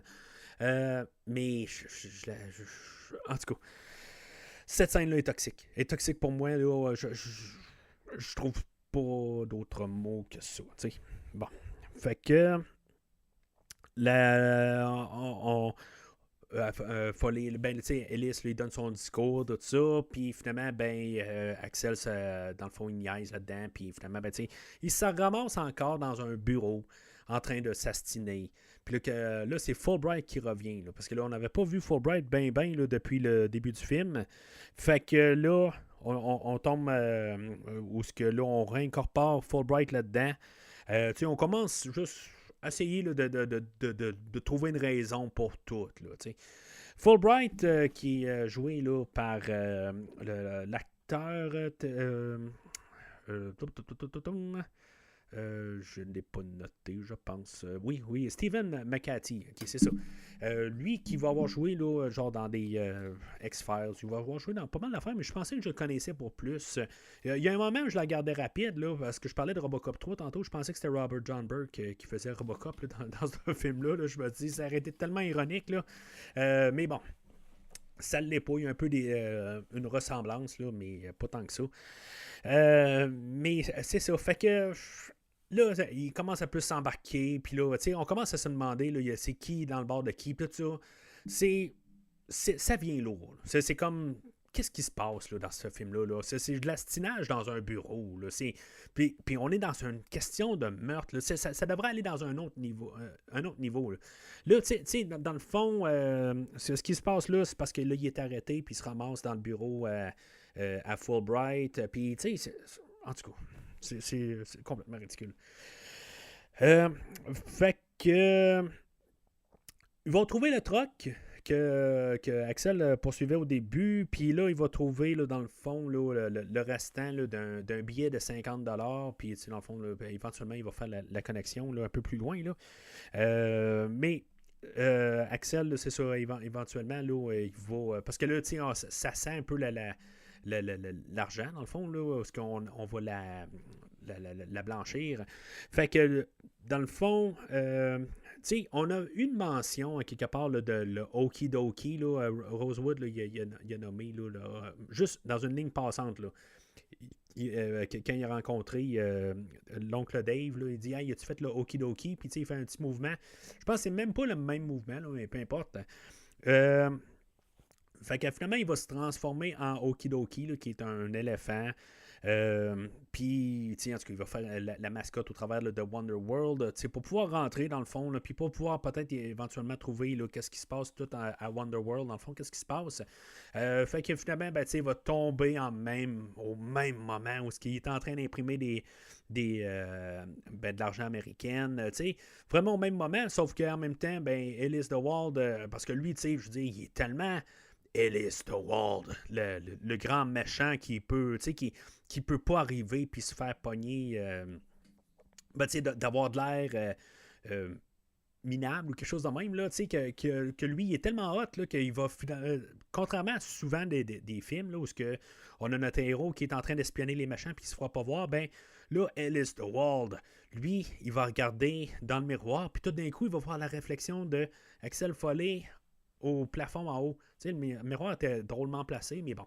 Il va se rendre compte que Axel est là, puis on va avoir une autre fusillade qui va se terminer avec Axel qui va commencer à tirer en public là, pour se faire arrêter. Il y a comme toutes des affaires là-dedans où ce qui va... il va appeler, il va essayer d'appeler Fulbright pour lui dire hey, regarde, j'ai une piste, tout ça. Il me semble qu'Axel, il est tout le temps au téléphone dans ce film-là, là, il est toujours en train d'appeler tout ça. C'est comme ça fit pas. Je veux dire, à quelque part, là, je comprends que même si on repense au premier film, il est en train de toujours essayer là, d'y aller légalement pour inculper là, Victor Maitland. Je le comprends, OK?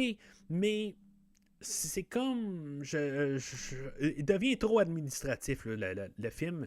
Puis, pour essayer de trouver toute l'enquête, là, c'est pas le film pour ça. Parce qu'en bout de ligne, là, tout tombe à plat. Je comprends pas. On a tellement eu des idées rejetées du film. Puis, ça a été long. Ça a pris 7 ans pour faire ce film-là. Puis, qu'on arrive avec un scénario de même. J'en reviens pas, là. Fait que Axel, lui, il va appeler l'oncle Dave, puis pour lui expliquer qu'est-ce que sa piste dans le fond, puis je comprends pas pourquoi il explique ça à l'oncle Dave, là. Pourquoi qu'il mêle à ça en bout de ligne, je veux dire, tu te rends compte que tu frappes un mur avec Fulbright, tu vois à quelque part d'autre, là, je veux dire, il n'y a pas juste eux autres, là, c'est comme, c'est n'importe quoi, là. Fait que... Oncle Dave arrive avec sa Rolls Royce là, tirée de DuckTales. Puis c'est là que je me suis rendu compte un peu aussi tout ça. Là, je trouve ça tellement. Je trouve ça hot, là, quelque part. DuckTales, j'ai pas écouté de bord en bord. Là. J'ai écouté quand même une couple là, quand j'étais jeune, là, ou Picsou, si vous préférez. Là. Mais c'est le jeu là, de Capcom aussi là, que je veux dire que j'aime beaucoup. Là. Puis c'est tout ça ensemble. Là. C'est un peu de tout. Là. Puis Ellis DeWald, super, que lui a déjà été policier, fait qu'il sait comment que. Je pense que c'est dans ces scènes-là qu'il va le mentionner, là, comment que les policiers pensent de faire de même, là, qu'en bout de ligne, là, il va. En tout cas, il va suivre l'oncle Dave. Puis finalement, pour le tuer, là, pour essayer, dans le fond, pour faire passer ça sur le dos à Axel. Puis, en tout cas, c'est un petit peu n'importe quoi. C'est beau, ça devient comme bon, ok, on va tuer l'oncle Dave, puis là, c'est comme est-ce que ça va être comme Todd aussi. Bon, j'en ai. L'autre côté, mis à part que là, c'est Scrooge McDuck, là, ça me fait plus quelque chose, là, je trouve juste ça plate. Mais, honnêtement, c'est comme on nous a présenté un personnage, je sais pas, si tu Walt Disney ou quelque chose de même, là, ça serait plate, là, je veux dire, on voit que c'est un bon monsieur, puis on voit qu'il y a des bonnes intentions, puis que lui serait juste comme pogné là, de même dans une histoire là, pour rien. Là. C'est plus ça en bout de ligne là, qui serait dommage. Mais, honnêtement, j'en ai rien à foutre là, en bout de ligne. C'est pour dire, ben honnêtement, là, c'est pas un personnage qu'on s'est. Pour les peu de scènes, je trouve que c'était correct là, en tant que tel, là, qu'est-ce que l'acteur a fait, puis tout ça. Il a donné assez de charme, des affaires de même, ok, ça aurait été plate. Hein. Mais ultimement, pour qu'est-ce qu'on apporte comme importance à cette scène-là, c'est plus le droit, pas le droit, mais juste le côté civil, là, quelque part, qui peut pas le laisser mourir, des affaires de même. Mais c'est tout ça qui est un petit peu nono. Pareil que là, rendu Alice the Wall, il a à bout, il va le garder comme otage pour que ces gars ne les tuent pas, puis qu'ils puissent apporter là, l'oncle Dave à l'hôpital. Fait que toute la ville au complet, puis probablement toute l'Amérique au complet, puis peut-être même que tout le continent nord-américain le sait, puis probablement que tout le monde le sait là, en très peu de temps. Mais on voit que tout le monde parle de ça. Là. L'oncle Dave s'est fait tirer, tout ça, on le voit partout. Flint, lui, dans le fond, il n'a aucune idée de quoi qui se passe. Là. Plus tard, il y a un Padgett, puis là, on lui dit l'oncle Dave s'est fait tuer. Puis c'est genre full plus tard. En tout cas, c'est un détail, c'est très possible, mais c'est comme ils nous ont tellement martelé que tout le monde le sait. Dans le fond, on va faire, je pense, aussi l'inverse là, de la scène de 1984 où on a le valet. C'est un peu l'inverse là, cette fois-là. Il y a tout le temps un valet, genre je pense aussi qu'il y en avait un dans le deuxième où il arrive avec le camion de ciment. Puis là, c'est Axel qui va faire le valet puis qui va voler une voiture. En tout cas, genre de clin d'œil peut-être. Mais bon, c'est clairement là, la moins le fun des trois scènes de toute façon. C'est ça. Fait que on a. C'est ça, il l'apporte à l'hôpital. Après ça, la nouvelle est répandue. On a éventuellement encore un coup de téléphone où ce que Axel va appeler pour essayer là, de dire à Janice qu'il travaille de nuit ou quelque chose de même. Je sais pas pourquoi, là, rendu là. Je veux dire, si c'est fermé, qu'est-ce qu'elle fout là? Je veux dire, en tout cas. Mais pendant que, je veux dire, il appelle, celui qui répond, c'est Alice the Wald qui dit, si t'es pas ici dans une heure, je vais tuer Janice aussi. T'sais. Fait que, je sais pas. C'est juste comme, qu'est-ce qu'elle fait au travail? Qu'est-ce qu'elle fait là? Je veux dire, c'est comme elle a été convoquée au milieu de la nuit et qu'elle est allée là innocemment. On l'a vu un peu plus tout au courant du film que on a une scène que on sait tout de suite la première scène qui va probablement se passer quelque chose entre les deux personnages. Puis c'est elle qui dans le fond qui est comme la seule personne qui n'est pas corrompue dans tout le système, mis à part l'oncle Dave. C'est les deux seules personnes qui travaillent. Peut-être que c'est vrai, il y a une blonde là qui vend le billet d'entrée là, à Axel un peu plus tôt dans le film là. Peut-être qu'elle n'est pas dans le coup. Peut-être qu'elle l'est aussi. Je veux dire, c'est comme on dirait que tout le monde l'est, pareil. Mais c'est ça. Janice n'est pas dedans. Ça aurait été un bon revirement, ça. Ça aurait été un punch quand même qu'il essaie de faire quelque chose, mais en même temps, elle est tellement pas importante. Rendu là, on sait qu'il va se passer quelque chose, mais il aurait dû se passer quelque chose pendant le film. Il aurait dû avoir je dis pas une scène élaborée, explicite entre les deux qui vont souper ensemble, des affaires de même. C'est pas ça que je dis, mais que quand même qu'il se passe plus quelque chose que, bon, elle va l'aider là, quand il va se déguiser là, en okidoki. Mais on aurait pu carrément supprimer Taggart ou son remplaçant, là, Flint, puis l'embarquer plus dans l'histoire. Je pense que c'est ça qu'on aurait dû faire. Je veux dire, elle aurait dû arriver puis montrer qu'elle était sous couverture ou quelque chose de même, qu'elle était dans un autre. Je sais pas, là, ça aurait été encore pire si mettons, ça aurait été ça, là, mais il aurait dû trouver une manière qu'elle travaille tout le long avec. Pas juste comme tout d'un coup, là, elle apparaît de même quand ils ont besoin d'avoir quelqu'un en détresse. Là. Fait que, puis ça fait qu'en même temps, on n'a pas le trio. Là, je vais parler vite aussi autre idée. Au début du film, On voit toute une équipe pour Axel. Puis il y a du monde qui ont de l'air à être près d'Axel. Il y en a un qui est comme avec lui, là, pas mal toute la séquence d'introduction, là, mis à part la poursuite automobile. On voit qu'il y en a plein qui sont incompétents. Là. Il y en a qui rentrent. Puis quand la fusillade elle commence au début, là, qui trébuche sur un des cadavres. Puis après ça, il rentre. Puis en tout cas, c'est tout le chaos du début. Début du film, là, mais il n'y a aucun que pourtant ils ont l'air à travailler avec Axel, mais qui reste là, puis pourquoi il n'a pas amené quelqu'un d'autre? Pourquoi que quand on voyait qu'on ne pouvait pas avoir John Ashton, pourquoi qu'on n'a pas essayé de trouver quelqu'un qui a. Trouver une dynamique différente? Parce que la force des 2 premiers films, c'est le trio aussi. Oui, c'est Eddie Murphy, bien sûr, je veux dire, c'est lui en premier, mais on a Rosewood, puis on a Taggart qui rajoute énormément aussi. Est-ce que Eddie Murphy serait correct tout seul? Possiblement. Mais c'est important. Les 2 autres sont très importants. Puis là, on les enlève. Puis même Rosewood, on nous le donne au compte-gouttes. Puis Rosewood n'est vraiment pas aussi important quand il n'y a pas Taggart. Fait que c'est ça. À quelque part, là, c'est plus un caméo, mais Taggart est tellement important. Tant qu'à moi, là, ça rajoute quelque chose. Mais dans le deuxième film, okay, c'est beau, il y a des scènes qui c'était juste Murphy et Reinhold qui étaient là.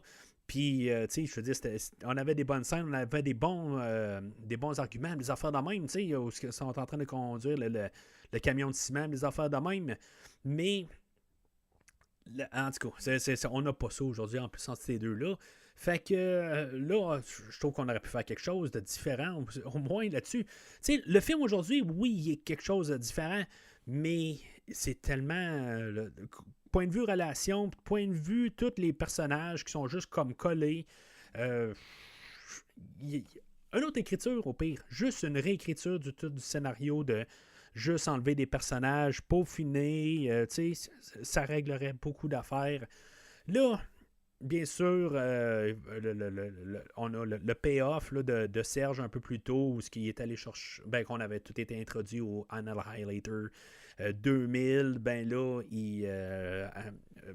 on sait bien qu'il va se ramasser avec ça, où ce que Axel a besoin d'un arme, puis il va aller voir Serge à sa boutique qui est ouverte très tard le soir. Pourquoi il n'est pas allé dans une armurerie tout court? Je veux dire, pourquoi il est allé voir Serge? C'est n'importe quoi, là, rendu là. Puis là, il se ramasse avec... éventuellement, il va se ramasser avec l'Annihilator, puis que je veux dire qu'il va partir tout le radio CD, il va partir, il y a un net qui va sortir de là, que ça ne marchera pas. En tout cas, j'aimais mieux la vidéo de montrer ça avec le mannequin qui est en train de tirer du canon que la scène avec Axel Foley qui est en train de tirer. Bon. Ça a l'air que le mannequin est décédé. Là. Je voyais ça dans les notes. Là, l'actrice est décédée. Là. Elle a eu une carrière en plus. Là, je ne me rappelle pas de son nom, là, mais elle a eu une carrière comme actrice. Là, elle est là comme mannequin, mais en tant que telle, là, elle est morte, je pense, en 2020. Là, d'un cancer, quelque chose de même. Là. Fait que, mais c'est ça. Fait qu'on se ramasse dans tout ça, là, à quelque part, l'affront final. Axel se ramasse là, il se ramasse encore dans les bureaux de John Saxon, où ce que là, on est en train de le menacer, et tout ça, puis pour lui dire, là, on va avoir la note pour la détruire. En bout de ligne, personne ne le sait, la maudite note, c'est quoi, rendu là. Ils l'ont su, là, c'est comme par hasard. Peut-être qu'ils vont tomber dessus, mais de faire tout le lien. Tu sais, mettons là, que finalement, il y a quelqu'un d'autre que Fulbright qui se ramasse sur le dossier. Le temps qu'il fasse tout le lien au complet, là, c'est à peu près impossible. Là. Que finalement, que c'est le lien de ça là, est lié à Wonderworld, on s'en fout. Rendu là, il fera jamais le lien. Là. Ça n'a juste pas de sens. Mais bon, c'est ça qu'on fait. On ne te tue pas parce qu'on veut avoir la note. Qui voit rien, mais finalement, la fusillade elle commence parce que bien sûr, il va utiliser son James Bond, il va faire son James Bond avec le gadget qu'on a vu un peu plus tôt, le porte-clés qui fait une lumière super. C'est comme n'importe quoi rendu là. Ça marche dans un James Bond, mais ça marche pas dans un film là, qui s'appelle Beverly Hills Cop. Fait que, bien sûr, Rosewood se mêle à ça, puis, tu sais, on sait pas quoi faire avec. Fait que, on l'envoie avec Janice dans une salle que, ben, tu sais, comme les serveurs, que je sais pas, des serveurs de quoi, des données, c'est certainement pas des vidéocaméras. Ça, c'est certain, là, parce qu'il n'y en a pas. Là, la seule affaire qu'on filme, on filme juste un corridor. Puis c'est ça, là, on filme pas le monde, là, je veux dire. Mais je sais pas. En tout cas, ça protège les serveurs, puis il y a un mur qui descend, puis que là, tout d'un coup, il y a un gaz qui est pas toxique à rien. C'est pas là pour étouffer un feu ou quelque chose de même. C'est juste, je sais pas, il y a un gaz qui est là. Pour réfrigérer, je sais pas trop quoi, mais tu sais, il va même pas geler, rien, je sais pas, je sais même pas à quoi il sert ce gaz-là, rendu là. Mais c'est ça. Fait que eux autres sont comme tassés. Éventuellement, Rosewood va se faire tirer, puis il sert absolument à rien dans la finale. Éventuellement, ben, tu sais, oui, ça va servir à ce qu'ils vont envoyer un message sur le Padgett à Flint pour que Flint se pointe, puis que lui, dans le fond, il va tuer quelqu'un là, qui se promenait dans le téléphérique, puis qui a comme tiré là, gratuitement sur Flint. Puis c'est peut-être pour nous dire que Flint n'est pas méchant, puis parce que là, en même temps, on sait que Flint est il est là, mais tout d'un coup, il y a quelqu'un qui apparaît, puis qui va tuer John Saxon. Mais, fait que on peut-tu dire, oh, c'est Flint. Puis là, ben, tu sais, quand l'autre Fulbright apparaît de nulle part avec un fusil dans les mains, tu sais, c'est comme assez clair, là, rendu là. Mais, bon, en tout cas, ça me tente même pas de le dire. Que je veux dire qu'on aurait. Ça me tente même pas, je vais le dire, là, pour être sûr là, qu'on se comprenne, là. Mais, il sert à quoi, ce personnage-là, là, de Fulbright, là, en bout de ligne, là, oui, c'était Flint ou c'était Fulbright, là, mais c'est comme, à quelque part, il n'y a pas de gros revirement là, à la toute fin. Là, en tout cas, réécriture, s'il vous plaît, puis éliminer des personnages si, maintenant vous ne savez pas quoi faire avec. Mais ce qui m'amène à l'idée que je suis en train de marquer mes notes. Pourquoi est-ce qu'on a un parc d'attractions? Puis pourquoi est-ce qu'on n'a pas une fusillade dans des montagnes russes? Pourquoi qu'on n'a pas des tamponneuses qui, pour une raison ou une autre, que oui, ils ne sont pas accrochés là, à la grille là, pour les faire marcher, là, mais un autre genre de tamponneuse, quelque chose de même, qu'on n'a pas une poursuite en tamponneuse? Pourquoi? OK, on va utiliser un téléphérique, mais il fallait avoir comme une genre de... Tu sais, comme Indiana Jones et le Temple Maudit, quelque chose de même, qu'on est sur des chariots, tu sais. Pourquoi est-ce qu'on se ramasse là, dans les... tu sais, Universal Studios, on se ramasse sur un genre là, de... Je sais pas si c'était l'attraction de Jurassic Park ou quelque chose de même. Là, non, peut-être pas en 93, là, ça venait juste de sortir. Là, fait que, mais tu sais, on se ramasse dans une jungle, puis des affaires de même. Puis, tu sais, on a vu Alien Attack, là, qu'il y a genre une attaque d'extraterrestres, là, puis que je pense qu'il y a genre des robots là, de Battlestar Galactica. Là. En tout cas, c'est ressemblant. Là. Je pense que c'est pas exactement pareil. Là. Mais. Puis les gars qui travaillent là tout le temps, tu sais, ils ont probablement vu l'attraction. Puis qu'ils savent vraiment pas qu'il y a de l'eau qui descend des escaliers, des affaires de même, que le plafond tombe, des affaires de même. Eux autres, ils savent pas. Ils sont là, genre. Pas 365 jours par année, mais c'est sûr qu'ils l'ont vu. Puis Axel qui arrive là juste une fois, il connaît tout un peu là, qu'est-ce qui tombe en séquence. Je comprends pourquoi qu'on le fait. Là, je suis pas nono là, côté. Je me dis, c'est juste pour voir ça, puis c'est cool, tout ça. Mais ça n'a juste pas de sens, comme quelques petites affaires que j'ai mentionnées depuis le début du film. Mais pourquoi qu'on n'a pas ça? C'est juste une base à quelque part de juste avoir quelque chose qui est hot, une scène d'action qui se tient. Là, tout d'un coup, on se dit, hey, c'est-tu hot si, mettons, on se promène, puis tout d'un coup, il y a un plafond qui tombe avec un camion citerne sur quelqu'un, que ça n'a juste comme pas de sens. Tu sais, c'est n'importe quoi. Rendu là, c'est vraiment une déception de tant qu'à ça d'utiliser un parc d'attractions. Utilise-les, vas-y pas. Je veux dire, si t'as rien à faire, là, tu sais pas quoi faire, vas-y pas. Tu fais de la promotion, peut-être. bon, tu sais, je veux dire, qu'est-ce que ça a montré, là, d'utiliser les parcs d'attractions? Ça fait penser à Jaws 3, où ce qu'on utilise, je pense que c'était Marineland, quelque chose de même, qui était peut-être pas la meilleure des publicités là, pour ça, que justement, tu te ramasses dans un endroit où tu as des poissons, puis que tout d'un coup, ça peut être dangereux parce qu'il peut y avoir un requin dedans, tu sais.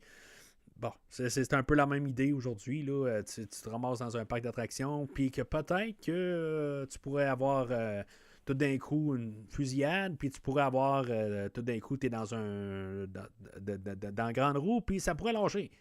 Fait que, en tout cas, c'est n'importe quoi.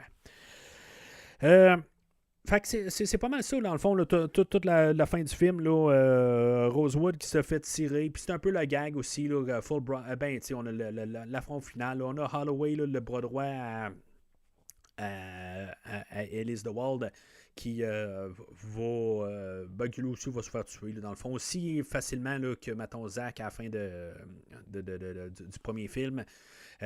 Puis, tu sais, finalement, ça va juste être un autre combat entre Alice et Axel. Puis, tu sais, Alice va se faire tuer au travers de tout. Puis après ça, ben, ça va être, ça va être Fulbright.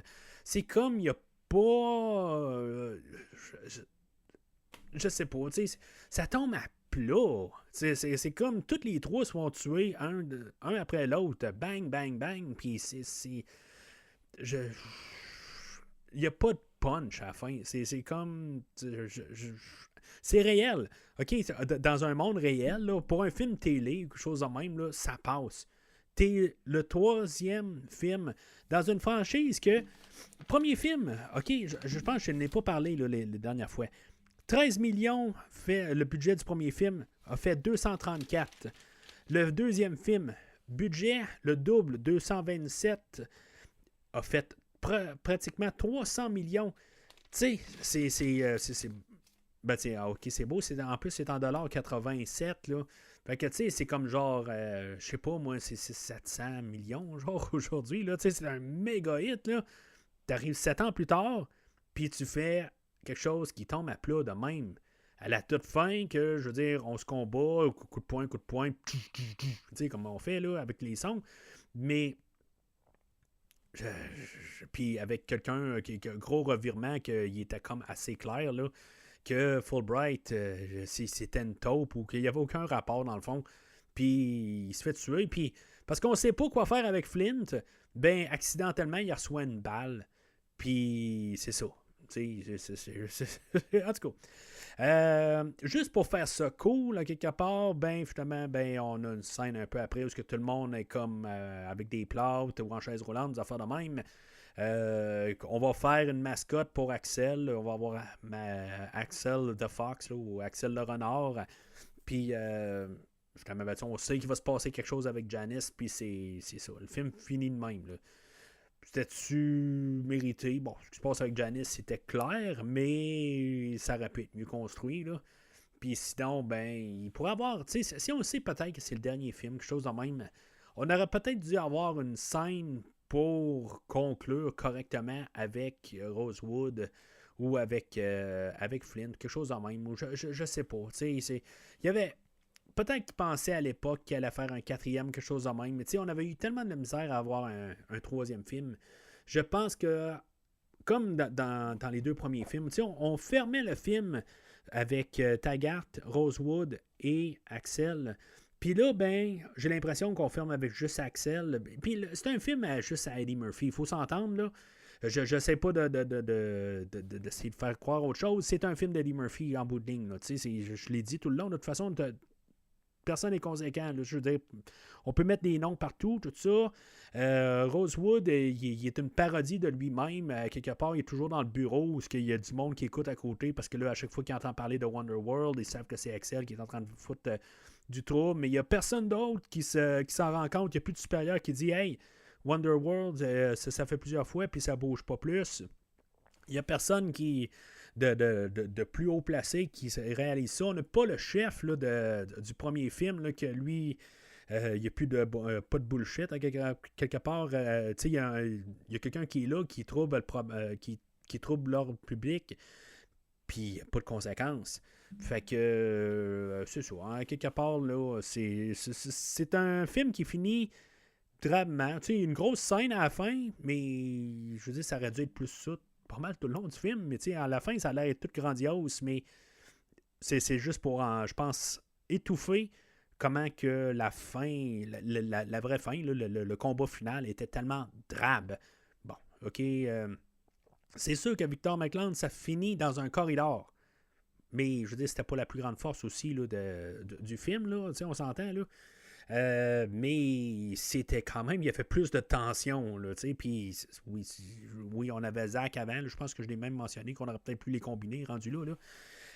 Mais bon, c'est peut-être aussi avec le poids du film, c'est juste que ça finit tellement sur n'importe quoi. Là.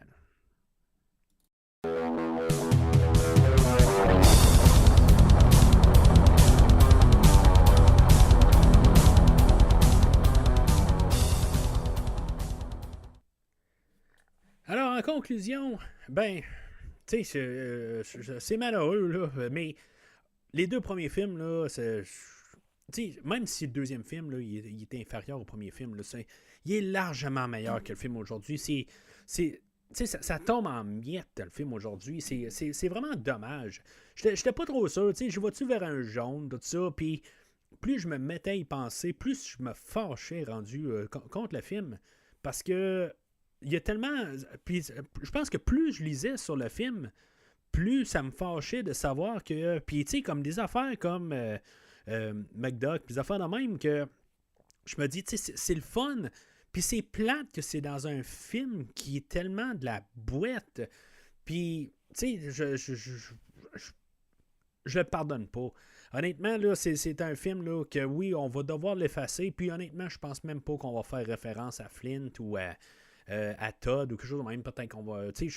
Honnêtement, je pense qu'à cause du film d'aujourd'hui, là, dans le prochain film, là, on va l'effacer totalement. Là, honnêtement, en tout cas, toujours comme je dis, j'espère qu'on ne l'efface pas. À quelque part, là, parce que j'aime pas ça quand. À quelque part, on peut vivre avec, mais essayer de rehausser les bons côtés ou juste dire que c'était ça, puis c'est tout. De l'effacer comme la tendance aujourd'hui, de juste partir du premier film au film de 2024, puis comme s'il s'est passé rien au travers.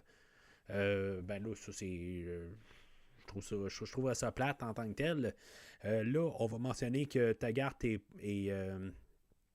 retraité, quelque chose de même, ou il pourra prendre du service ou quelque chose de même, là, peu importe.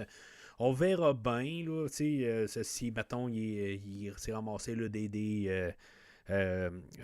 Rosewood, là, c'est DDOJ-SIOC. Si, mettons, il est encore ça, là. En tout cas, on verra bien dans le prochain film, là, mais honnêtement, je pense pas qu'on peut redescendre aussi bas qu'aujourd'hui, mais j'ai peur qu'on aille dans les clichés pareils. Là. J'ai parlé de Serge, j'ai pas hâte de le voir. J'ai vraiment pas hâte de voir Serge ou Bronson Pinchot dans le prochain film. Ça c'est pour ça. Mais je suis certain que j'ai confiance.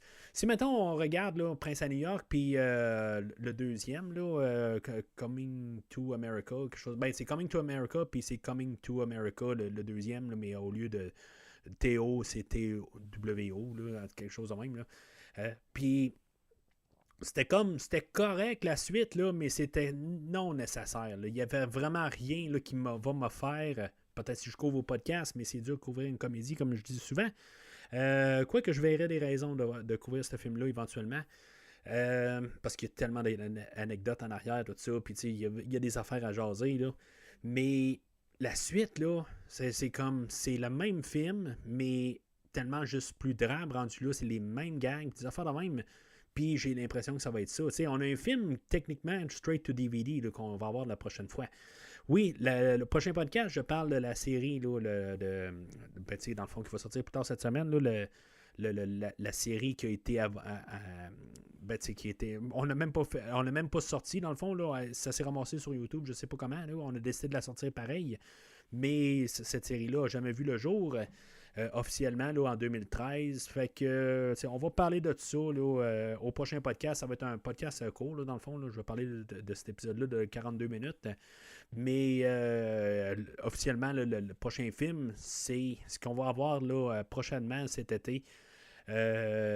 Puis, c'est ça. J'ai peur que ça soit drabe. Qu'on finisse là, sur une note où c'était-tu nécessaire. J'ai confiance que ça va être mieux qu'aujourd'hui. C'est juste ça que je peux dire là-dessus. Mais le film d'aujourd'hui, là, je veux dire, c'est un rouge. Là. C'est un rouge solide. Plus j'y pense, là, plus je sais en arrière, là, plus je suis tellement déçu du film d'aujourd'hui. Puis le pire, c'est comme pas la pire affaire sur Terre. C'est mieux que Robocop 3, que éventuellement je vais parler. Là, peut-être cette année, peut-être l'année prochaine. Là, ça me chicote. Là, je veux parler de Robocop 3. Ou pas de Robocop 3, je veux pas en parler. Là, mais parce que ça va être je sais pas si c'est pour vous, là, quand je parle négativement d'un film, là, c'est quelque chose que vous aimez tant que ça, là, mais moi, d'un côté, là, je deviens fâché. Là, je veux dire, des Halloween Resurrection, des affaires de même. Là, je veux dire, c'est des films là, qui m'insultent totalement. Là, ou des Aliens vs Predator. Là. C'est comme tout un peu des films franchisés là, que j'ai bien de la misère à comprendre comment ils ont été faits. Là. Mais c'est ça. Le film d'aujourd'hui, là, c'est vraiment une grosse déception. Puis c'est pour ça que j'ai pas le choix d'aller dans le rouge. Là. C'est pas le standard. C'est pas. Ce film-là avait pas une raison d'être rendu là. Ça fait 7 ans que t'es pas capable de faire le film. Eddie Murphy l'a dit d'un autre côté qu'il est revenu quasiment pour l'argent. Ben, tu sais, dans le fond, c'est ça. Il venait de faire 2 flops. Puis Boomerang, je ne sais pas pour Boomerang, mais tu sais, Monsieur Distingué, c'est clair que on a tout réarrangé les affaires pour ça. Pour ça qu'on a tiré un 15 millions là, de budget dans le film. Mais c'est ça. Je veux dire, on n'était pas prêt. À quelque part, on a fait comme bon, ben, on veut faire de l'argent, on veut juste miser pendant qu'on est peut-être encore capable de faire quelque chose avec Eddie Murphy ou lui redonner une chance, quelque chose de même. Mais c'est ça. Il fallait peut-être donner encore un autre 2-3 ans, je pense, pour peaufiner. C'est juste une réécriture. Ça aurait tellement déjà juste coupé 2-3 personnages. Fulbright, combiner Holloway et Ellis DeWald. Trouver un autre acteur pour Ellis DeWald ou juste le filmer différemment. Des fois, c'est juste des petits détails. Pas le faire arriver dans une Ford 4 portes qui a de la misère à rentrer dedans. Puis des choix de réalisateurs là-dessus. De commencer à le faire comme lever des bras dans les airs puis être vraiment content. Non. C'est comme tu viens de perdre toute crédibilité là, de ton grand méchant, puis il n'y a pas de poids. Puis là, tu te demandes pourquoi que Axel, il court après, dans le fond, quand c'est un minable. Là. Je veux dire, c'est méchant, minable, là, mais en bout de ligne, qui n'a pas de poids. Fait que c'est ça. Gros rouge, certain. Je veux dire, je sais pas si vous aurez écouté ce film-là, honnêtement. Là, il y a tellement de feu, surtout dans le premier film. Là, le premier film, là, c'est vraiment le fun d'écouter ce film-là. Deuxième film, c'est une bonne suite pour comme juste pour dégriser du premier film. Film d'aujourd'hui, là, ça tient pas. Là. Fait que c'est tout pour aujourd'hui. Dans le fond, dans quelques semaines, on va revenir avec le prochain film. Prochain podcast, là, c'est l'autre cette semaine, là, la série télé, mais éventuellement, Axel F, je pense, pareil comme la chanson là, qu'on va avoir là, directement sur Netflix. Fait que pas besoin d'aller au cinéma. On va aller au cinéma quand même une couple de fois. Là. Cet été, là, Deadpool 3, Alien, en tout cas, il y en a une couple d'autres, là, je sais pas en face de moi, là, mais en tout cas, je sais regarder là, sur le site Facebook là, du podcast. Prochaine semaine, ben, on va parler là, de X et de Pearl, qui sont même pas encore déballés, dans le fond. Là. Fait que, on va parler de ça dans les prochaines semaines. Que j'ai pas vu, bien sûr, je veux dire, c'est scellé, fait que puis je les ai pas vus, je pense que, je sais pas si ça a sorti au cinéma, là, je pense que j'ai vu la bande-annonce de X il y a un temps, mais c'est tout. Fait que oui, j'ai vu des bandes-annonces, c'est rare, là, mais oui, je veux dire, je savais pas si j'allais l'écouter ou pas, fait que ça m'intéressait plus ou moins, là, mais là, c'est ça. En voyant là, tout le hype là, depuis le temps, là, le Pearl, qui je pense qu'il a été sorti la même année, dans le fond. Là, je pense que les deux ont été filmés là, back-à-back, quelque chose de même.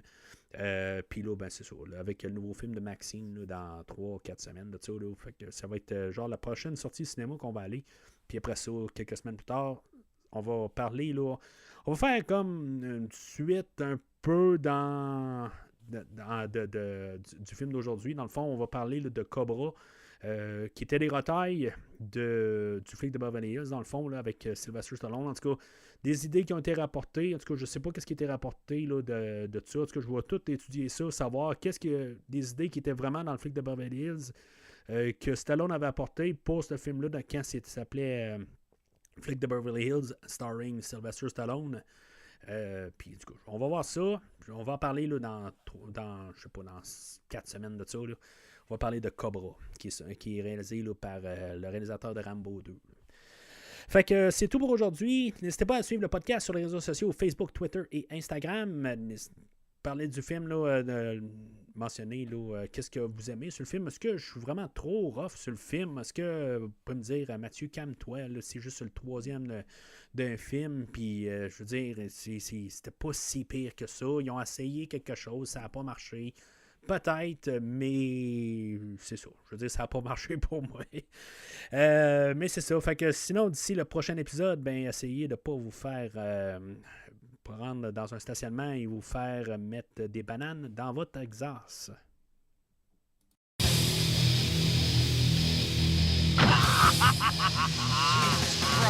Merci d'avoir écouté cet épisode de Premier Visionnement.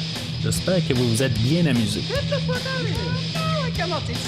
Je vous donne rendez-vous la semaine prochaine pour la couverture d'un autre film.